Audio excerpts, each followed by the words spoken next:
दिल्लीमध्ये काल घडलेल्या अतिरेकी हल्ल्यानंतर संपूर्ण राज्यभरातल्या प्रमुख शहरांमध्ये बंदोबस्तात वाढ करण्यात आलेली आहे। मुंबई, पुणे पाठोपाठ नाशिकमध्ये देखील आता बंदोबस्त पोलिसांचा जो आहे तो वाढवण्यात आलेला आहे।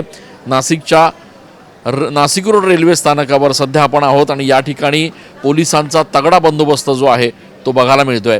रेल्वे पोलीस असतील, त्याचप्रमाणे GRPF असतील, यांच्यासह इथल्या स्थानिक पोलिसांच्या वतीनं येणाऱ्या प्रत्येक प्रवाशाची कसून तपासणी केली जाती आहे। ज्या प्रवासी बॅगा या ठिकाणी सगळ्या पॅसेंजर्स बरोबर आहेत त्यांची देखील तपासणी केली जाते आहे। डॉग स्क्वॉडच्या माध्यमातून संपूर्ण रेल्वे स्टेशन जे आहे ते या ठिकाणी पूर्णपणे तपासलं जात आहे। कुठलीही अनुचित घटना घडू नये यासाठी नाशिक रेल्वे पोलीस असतील, त्याचप्रमाणे RPF असतील, हे पूर्णपणे तैनात असल्याचं सध्या बघायला मिळत आहे।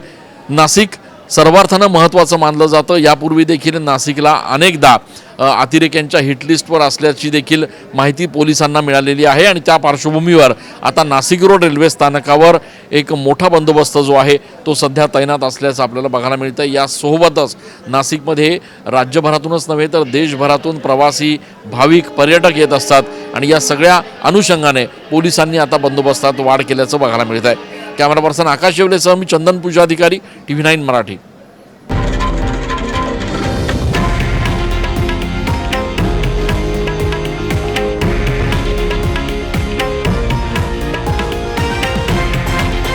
हे आहे देशातील नंबर 1 न्यूज नेटवर्क आणि आपण पाहत आहात TV9 मराठी, एकमेव।